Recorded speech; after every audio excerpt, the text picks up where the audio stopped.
Welcome to Explaining Stocks to 5-year-olds. Today I'm joined by Laura Geritz. She is the CEO, co-CIO, and portfolio manager at Rondure Global Advisors. Laura, thank you so much for joining us today. And thank you so much for having me.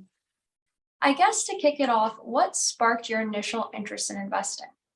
Well, I grew up on the plains of Kansas, kind of in the middle of nowhere, so I knew nothing about the industry going in. I actually think we only had 2 financial advisors in our whole town, so nothing whatsoever to do with asset management. But what sparked my industry was I just started to read the Wall Street Journal in college. So it was completely by accident. I really loved reading the journal. So that's what sparked my interest, and that's when I started to find out about the industry, to learn. I think that's great. I started in a very similar fashion. I was just like, okay, what is Warren Buffett doing in the Wall Street Journal today? I was an accidental tourist to Warren Buffett because my first job on a fund team, everyone there was a Warren Buffett fan. And I was young. I didn't even know what I was being taught. So I was being taught Warren Buffett. Luckily, I was being taught Warren Buffett. So, yeah. Oh, that's awesome to hear. I guess, how did you initially get your foot in the door and get started in the industry? My father actually said you should take a look at this company in Kansas City. At the time, it was one of the top companies to work for in the United States of all types of businesses. And I applied as a bilingual client relations representative. So I started on the phones talking to clients, and that's how I got my foot in the door. I think that's awesome because everybody kind of starts in a different way. And I feel like hearing from clients directly is so valuable. It sounds simple, doesn't it? But I think far too many people in our industry forget why we're here, and we're here for the clients. And so to me, that job has made me respect that every day of my life from that point forward. So No, I think that's fantastic. I guess going back to the version of you in elementary school, are there any traits of your younger self that you think make you a successful investor today? uh, it's such a multidisciplinary role, I think, but I think probably the number one thing is just curiosity, loving to play games, and then having parents that weren't good at really practical, simple math. I think, I learned how to sadly manipulate my parents with practical math. So that was one skill, I think, just curiosity in general. That's awesome. And I guess, what inspired you to start your firm? You are the CEO, you started your own firm. I think that's incredible and something that we don't always come across. Well, it was, first of all, I had great partners. When I left my previous firm, I didn't know I was going to start my own firm. I just had started to think about it then. It wasn't something I always aspired to do. But after I started in the industry in the 90s, and I was frustrated with DEI in our industry, I was really frustrated with the fact that, there were no more women when I left my last firm than there were when I started. And so I just wanted to try to make a difference. I thought, I think we have a great process. So I thought, I felt fine about the process we were taking with us, but just a desire to make a change. I think that's incredible because there's so much change needed in our industry. And, like I mentioned Warren Buffett earlier, and where I heard of you was I was reading the book Undiversified, and you had a quote in there like, "We're lacking a female North Star."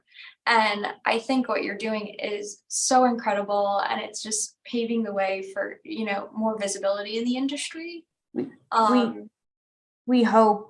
I mean, the worst thing that can happen is we don't make it. I mean, the best thing that can happen is we make a difference, right? So we hope. So we hope we do something good. And we truly believe in diversity, like I don't want everybody to look like me either. So I mean, I hope we do well. So I think that's great. And diversity is key. I feel like there's been so many studies, right, on cognitive diversity and the keys yes, there. And, it was Adam Grant's book actually that motivated me. I was reading a lot of Adam Grant at the time, and I never, the term culture fit, right, it's a dangerous term because, it leads to like hiring people that look and think like you. And so I love that notion of like cultural enhancement. Let's bring on, different minds. I mean, the world's a complex place. The more difference we have in thinking, I think the better we can do for our clients. So that was the whole thinking behind it. It was really Adam Grant's book that influenced me to take the risk. So, and some great male partners as well. I've had some wonderful male partners who like given me the courage to do this. So um, it's great. It's hard work.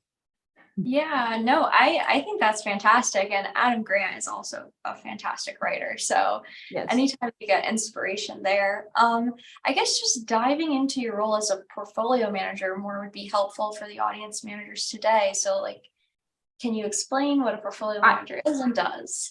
I read this great piece at once. You know, when you read a piece and you wish you would have bookmarked it because you can never find it again, but it's a multidisciplinary job. It isn't what people think. I mean, you've got to be, I think, as Warren Buffett was, you don't need to know the most complicated math. You don't.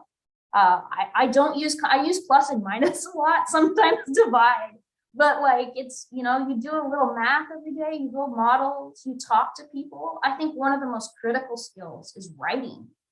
The ability to like write a letter to your clients or do a good write-up about a stock.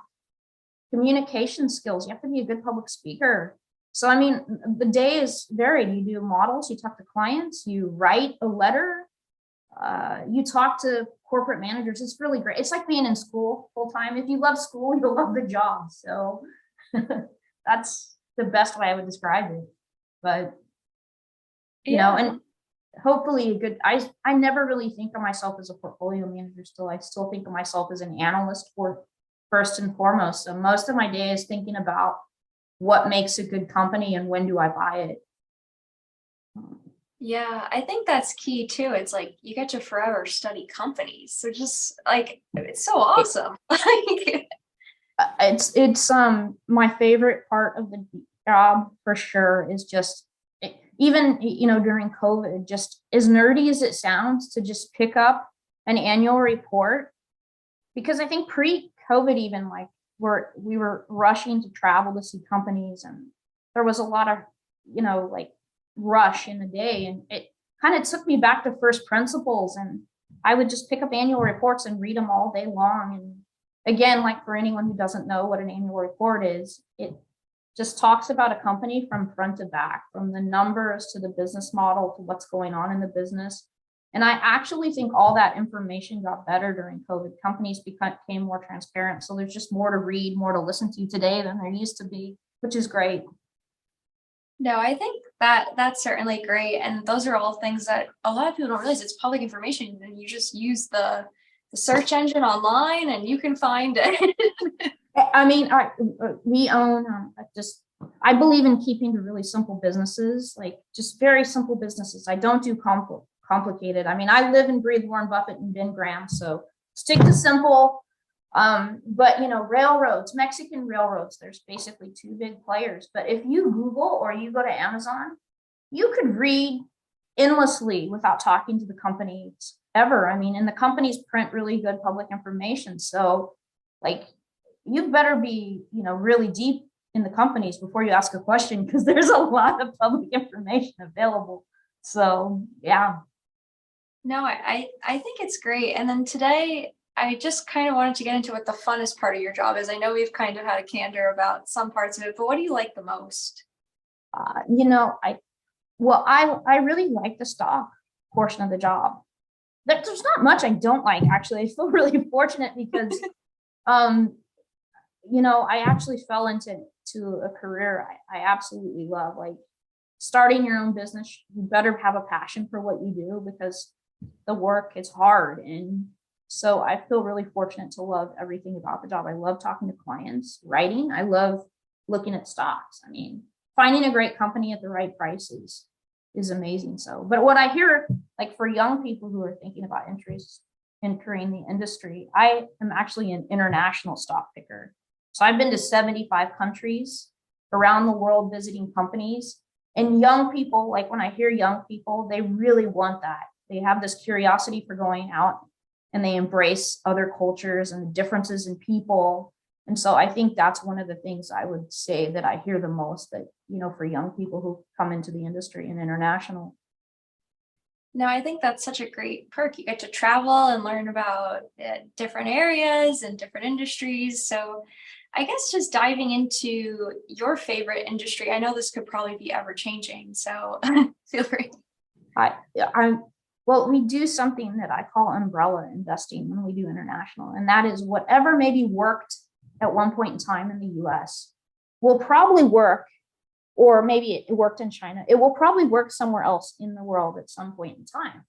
So, I mean, I like really simple businesses. Like if you think about who is the Nike or the, you know, sporting goods shoe company of China, who is the sporting goods company of India, those are the kind of stocks I love. And I think it's a real simple, like you can even boil down the thesis to really simple things. I think even in the US, we are living in an era where people aren't wearing top hats and ties anymore. So, you know, sports shoes have become more a part of our daily outfits, and that's happening all over the world. So it's a really simple piece. I love sporting goods companies. I love really simple businesses, trains and planes, and, you know, really, really simple businesses.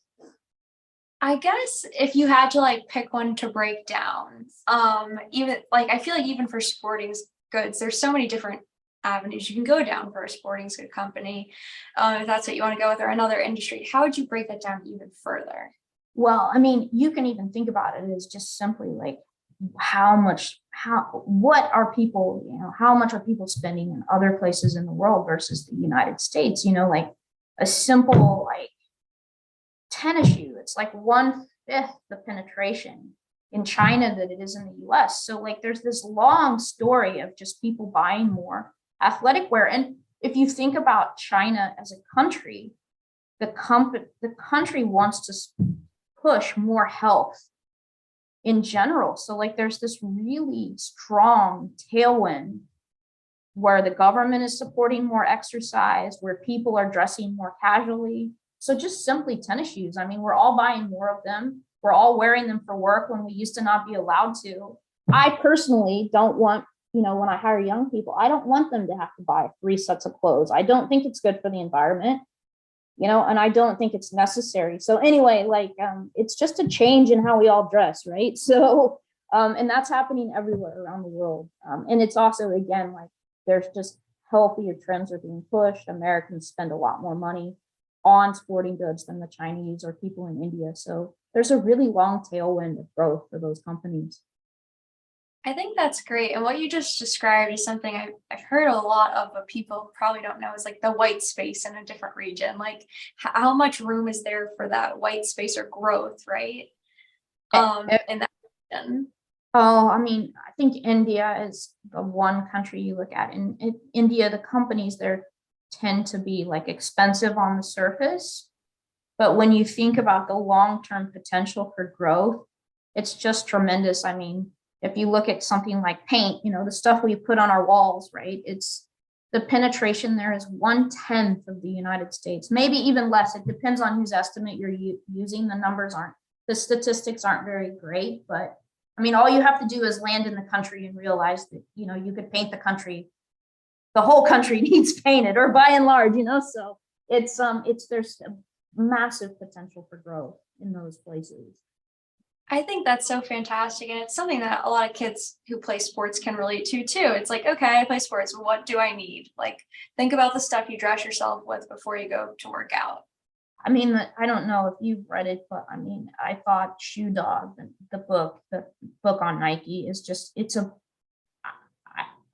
fabulous read. You know, it really is. I mean, it's because it talks about all these different places in the world, and it's well written. So it's a really easy book to read in the realm of all the business books we read, you know, so, but. Yeah, I think that's great. I guess going on to your younger self, what advice would you give your younger self about investing in this industry? You know, read, I would say still, you know, the book, all I really need to know, I learned in kindergarten. I love that book and I still go back to it. I mean, it's true, right? Embrace the world with a sense of awe, wonder, curiosity. That book, and then read Intelligent Investor by Ben Graham. Like I wish I would have read it earlier in life. I read it again over the last couple of weeks. I probably had to buy a new copy like 3 or 4 times in life, but it's just a wonderful book. It looks long, but it's not. It's full of a ton of commentary, and it's a really easy read. It's a wonderful book. So, and it's honestly probably all, you can read some of Buffett's notes and you can read Ben Graham and you're done,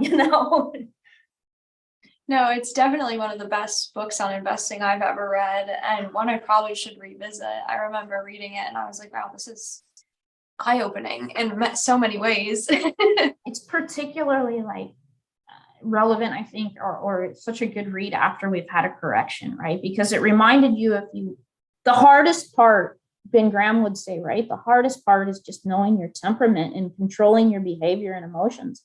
The other part, the educational part, the math is simple. Win by not losing, look for compounders, but then controlling your temperament, not to chase at the wrong time, to be a contrarian at the right time. That's so critical, in everything we do. Yeah, I feel like it's something so many investors grapple with over time, and then you kind of like learn your behavioral biases as time goes on. Yes, you can never be an expert, can you? I mean, you have to always be open-minded and willing to learn and say you're sorry when you're wrong and admit when you're wrong. So yeah, I think that's one of the hardest parts. Before we conclude today, are there any last words of wisdom that you'd like to share for the audience? No, I mean, I really do have a great job. I had a colleague who took a trip and went and saw companies about I guess it was a month ago. And he was like, wow, I have a great job. I mean, it truly is a cool job. And I mean, I would just say, like, don't give up, because it's not an easy industry to get your foot in the door. But I would never don't give up, It took me a long time. And so I would just say, keep learning, be curious. And if you love school, you'll love this industry. Thank you so much, Laura. I really appreciate you joining, and I know the audience appreciates it as well. Yeah, thank you for your time. Anytime.